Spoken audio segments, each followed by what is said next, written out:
Hoje eu vou entrevistar a Raíssa e Eu não saber. vou antes. Ah, tá. Deny. Oi, gente, tudo bem? Hoje eu vou entrevistar a Raíssa pra gente saber um pouco mais como que foi a trajetória dela até ela chegar em Yale, quais são as atividades que ela fez, como ela se preparou e saber um pouco mais das dicas dela pro processo do application.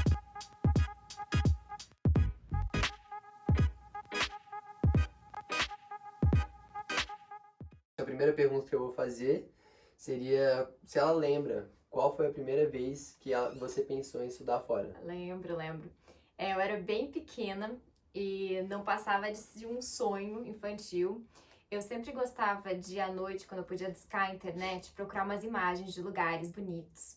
E aí tinha uma foto que eu botei na tela do meu computador que eu achava incrível, que eram umas casinhas muito bonitinhas, com um lago atrás. E eu descobri que aquilo era em New Jersey, depois de um tempo, que é um estado americano.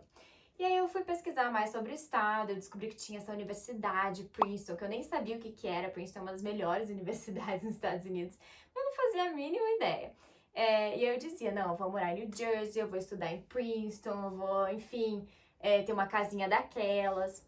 Mas era só uma história imaginária na minha cabeça, eu era pequena e nunca me planejei para isso acontecer. Tanto que eu finalizei o ensino médio aqui, eu comecei a universidade pública no Brasil achando que eu ia terminar a universidade aqui, sem nem saber que isso podia ser além de um sonho, de uma foto na parede. E onde que você estudou no ensino médio? A Raíssa é de Novo Hamburgo, né? Eu sou de Novo Hamburgo, eu estudei na Fundação Liberato, que eu adoro, me encho de orgulho para falar deles. Foi a escola que realmente me permitiu pensar um pouco fora da caixa, ver outras realidades.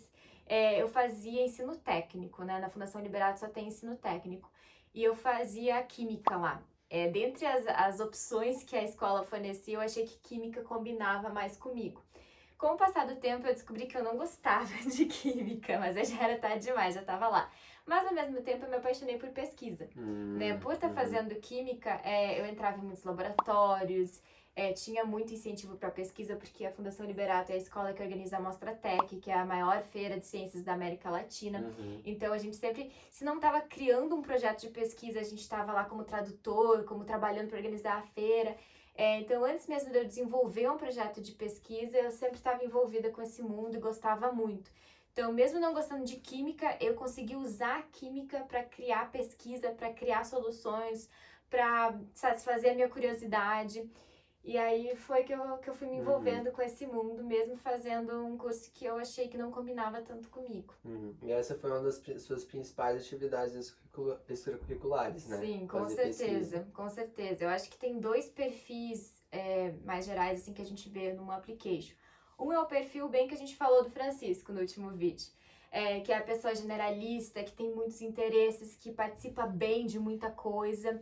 E tem a pessoa que geralmente tem uma coisa que gosta muito, que faz muito e que acaba não tendo tanto tempo para se dedicar a todas as outras extracurriculares. Eu ainda, no meu application, coloquei outros grupos, eu participava de outros clubes na escola, fazia algumas aulas por fora, de música, fazia balé, mas ao mesmo tempo eu focava muito do meu tempo em pesquisa. Então acabou sendo que as minhas redações eram sobre isso, que os prêmios eram sobre isso, porque realmente a maior parte do tempo eu estava no laboratório fazendo pesquisa O ou TED Talk viajando. dela sobre isso. Tive oportunidades muito legais, assim, de vamos fazer uma TED Talk. Nunca imaginei que eu faria isso. Eu viajei para o exterior, para Europa, para os Estados Unidos por causa disso. Então foi muito legal. E você lembra mais ou menos quando que foi algum momento que você pensou que aquele sonho distante, morar numa casinha em New Jersey, poderia se tornar real, de estudar fora? Foi muito tempo depois. Foi um pouco tarde. Mas é até um bom exemplo para quem talvez ache que já passou da época de estudar, não tem época certa para aplicar para estudar no exterior, sabe? Tem muita gente que um pouco mais velha, depois de ter vivenciado um pouco mais, acaba tendo essa ideia. E foi para mim exatamente assim. Eu, no último ano do ensino médio, para mim foram 4 anos de aula, mais um ano de estágio, são 5 anos de ensino médio. Indo desse quarto para o quinto ano, eu já estava fazendo faculdade no Brasil, eu peguei o diploma pelo Enem e comecei a fazer faculdade enquanto estava no quinto ano do ensino médio. E aí surgiram várias oportunidades de apresentar meu projeto de pesquisa no exterior. E uma dessas oportunidades foi um programa de Harvard. Então, Harvard estava organizando de trazer alunos do ensino médio para apresentarem suas pesquisas num evento de inovação. E aí eu fui lá e pela primeira vez eu conheci brasileiros que estavam estudando no exterior. Isso era uma coisa que pra mim nunca, eu tinha ido pra feira lá, conhecer pessoas que estavam na faculdade nos Estados Unidos, beleza. Mas eram americanos, eram pessoas de realidades que pra mim eram muito diferentes. Quando eu cheguei lá e vi um brasileiro de escola pública estudando, pensei, poxa, talvez eu também possa tentar, né? E pra mim era muito difícil porque eu sempre fui uma pessoa mais insegura, não sabia exatamente se eu tinha a qualificação de estar. Eu sempre via quem estudava fora como um super-herói, uma pessoa de um talento extraordinário. E aos poucos eu fui descobrindo que talvez eu tinha uma chance e que pessoas parecidas, relativamente parecidas comigo, também tinham tentado e conseguido. Uhum. Então esse foi um dos seus primeiros exemplos, né? Um pouco mais tarde Sim. de ser possível estudar fora. Sim, eu não conhecia ninguém da minha escola que tinha passado, ninguém do meu estado que estudava assim no exterior, uma universidade grande. Então, pra mim, era pouco palpável, sabe? Eu não podia conversar com alguém e entender. A primeira vez que eu pisei em Harvard foi que eu fui entender como é que funcionava o sistema, que tipos de pessoas, quantos internacionais tem nessas universidades também. Então foi lá que eu peguei o meu primeiro exemplo, de primeira pessoa que talvez tivesse uma realidade mais parecida com a minha. Sim. Você mencionou que você tinha começado já a universidade, né? Aí você teve esse encontro, viu que poderia ser algo concreto, algo palpável, e decidiu tirar um gap year, foi isso? Eu tirei um gap year, logo depois que eu comecei a faculdade no Brasil, eu estava no 5º ano do ensino médio, eu fui para Harvard e pensei, poxa, eu quero tentar, eu não sei o que vai acontecer, eu vou largar tudo que eu tenho no Brasil e tentar aplicar. Mas eu não conhecia nada do application, imagina alguém que não sabe nada. Então, eu tive que dar um pause em tudo que eu estava fazendo, eu realmente tranquei a universidade, terminei meu estágio e foi isso. Pensei, eu vou tirar um tempo, é engraçado porque todo mundo chama de um time off, né? Um tempo off de parar de fazer tudo. E até numa das minhas redações que eu tive que fazer para explicar por que eu tirei um gap year, eu escrevi como não era um time off, era um time on. Era um time on para eu começar a fazer coisas que realmente pela primeira vez eu estaria dedicando meu tempo para fazer coisas que fazem sentido para mim. Pela primeira vez eu ia apostar em alguma coisa que era o meu sonho de verdade. Eu ia terminar minha pesquisa, eu ia começar o application. Então não era um time off para eu estar descansando, era um time pela primeira vez eu colocaria minha cabeça no maior objetivo da minha vida. E o gap year, acho que tem muita dúvida, né? Se ele realmente é mal visto pelas pessoas lá, quem tá lendo o application vai ver, por que essa pessoa tirou um tempo off aqui? E na verdade não tem nada a ver. Não é mal visto, na verdade. Se tu aproveita o teu gap year, pode ser muito bem visto, porque é uma pessoa que tá mais decidida, uma pessoa que sabe o que tá fazendo, que tem motivo para tirar esse tempo, para arriscar e tirar esse tempo. Eu conheço muita gente, inclusive, que aplicou a primeira vez, não teve o resultado que queria, não passou na universidade tal que queria, tirou um gap year depois e aplicou de novo e conseguiu passar onde queria, exatamente onde queria. Então, se tu faz alguma coisa significativa, que tenha impacto, que tenha significado para ti, com certeza vai ser muito bem visto. Então, se precisar tirar esse tempo off, tempo on, não tem problema, porque pode ser muito positivo, muito legal pro teu crescimento profissional e pessoal e também pro resultado do application. Exato, então às vezes tirar um gap year pode ser muito importante, como foi pro seu caso, né? Sim, pra mim foi muito importante, que eu não teria dado conta, né, de fazer tudo. E conta mais como foi a preparação para as provas, para escrever as essays, como que você começou a pesquisar isso, como que você começou a se preparar. Sim, foi nesse período, né? Quando eu comecei a tirar o gap year, eu pensei, agora eu já tô correndo atrás do tempo, eu vou começar a fazer esse processo. E aí eu peguei muitas referências, tanto da internet, eu consegui alguns livros, consegui referências online e comecei a planejar a minha rotina de estudos, né? Tem algumas provas que são necessárias fazer, eu comecei fazendo o SAT e o TOEFL, que é o teste de proficiência em inglês, para já ter essas provas um pouco mais adiantadas. Eu continuei fazendo as provas ao longo do ano também, mas a minha ideia era começar com as provas e deixar a segunda metade do ano, né, do application ali no final do ano, para me dedicar às redações, a pensar como eu ia escrever tudo que tinha ali na plataforma do Common App, que é onde a gente encaminha o application.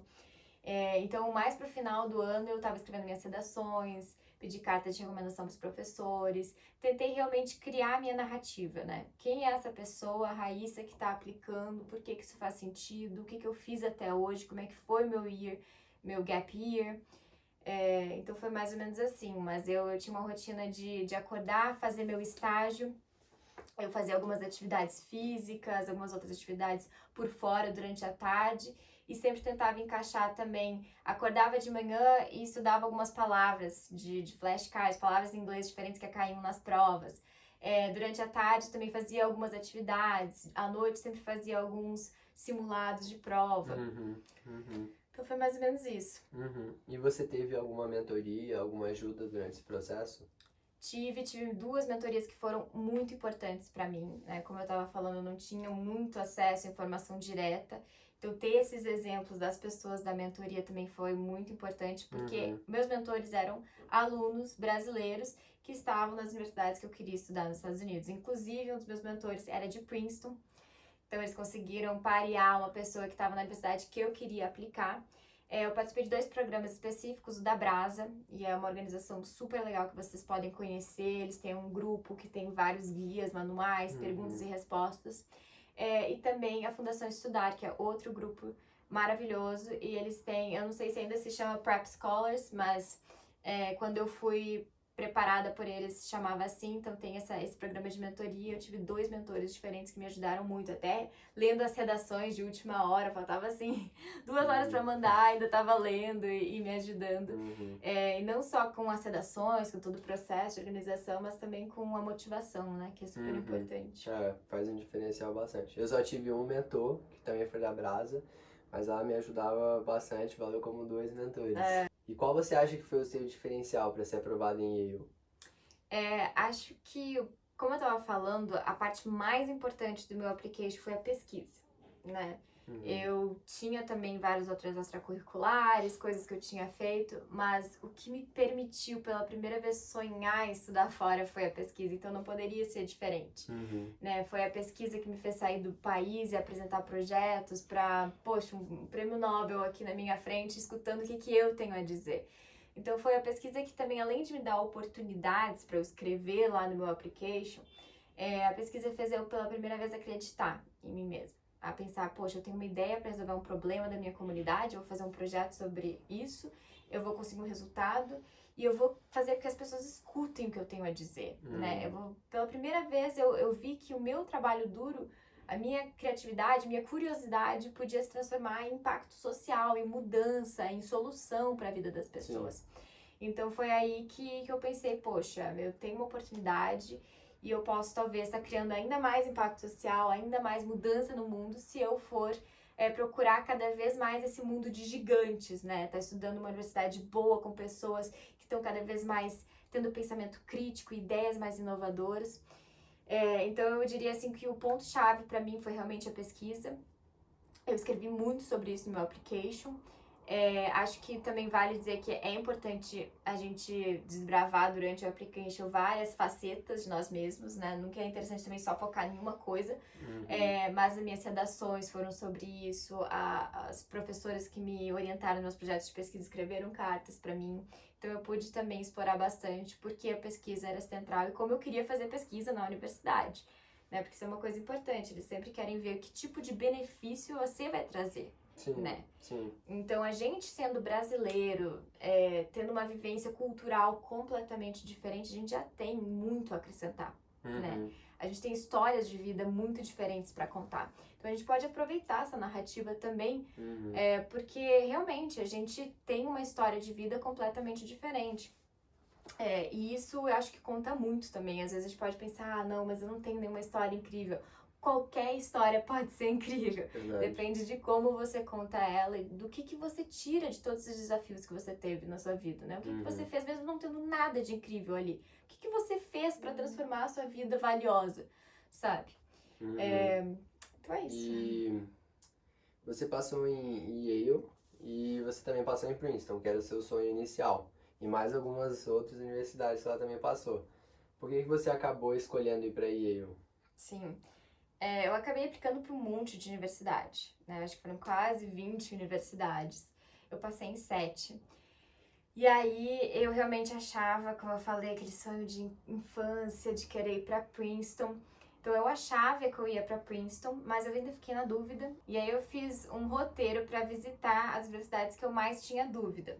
E aí a gente começou esse roteiro, ele viajou comigo e a gente foi para os Estados Unidos alguns meses antes de começar as aulas, porque tem alguns programas lá que te permitem visitar a universidade, conhecer como é que é a vida no campus.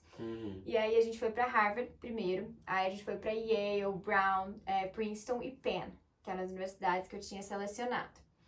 E a gente realmente viveu a universidade, foi em aula, ficou nos dormitórios, comia lá, viu realmente como é que era o dia a dia na universidade. E eu gostei muito de duas principais que me deram assim um sentimento de acho que eu vou ser feliz aqui, que foi Penn e Yale. Não que eu não tenha gostado de Brown e Princeton, as duas são maravilhosas, Princeton é linda, mas quando eu cheguei em Yale, o pessoal tava lá tocando música, lembra? A gente chegou lá e o pessoal era super assim, acolhedor, e eles estavam lá tocando música e dançando e fazendo comida.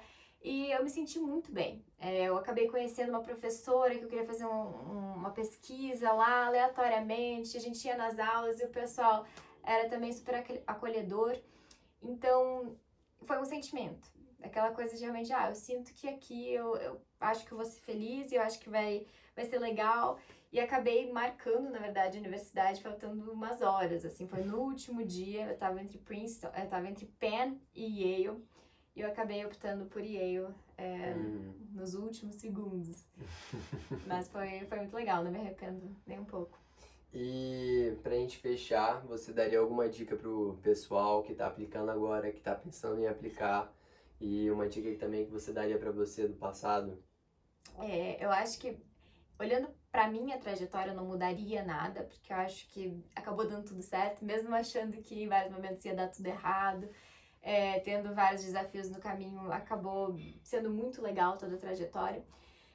Mas eu acho que vale a pena para quem pode, né, fazer. O meu processo foi muito conturbado, então para quem pode começar no início do ensino médio, se você tem vontade, leia sobre, não precisa fazer prova no primeiro ano, não é sobre isso, mas é sobre ir se acostumando e ambientando com aquela ideia, né? Entendendo como é que funciona o processo para começar a diminuir a ansiedade, todo o transtorno do processo, que são muitas partes, né? E várias vezes a gente se pergunta, será que eu sou bom o suficiente? Será que eu vou conseguir?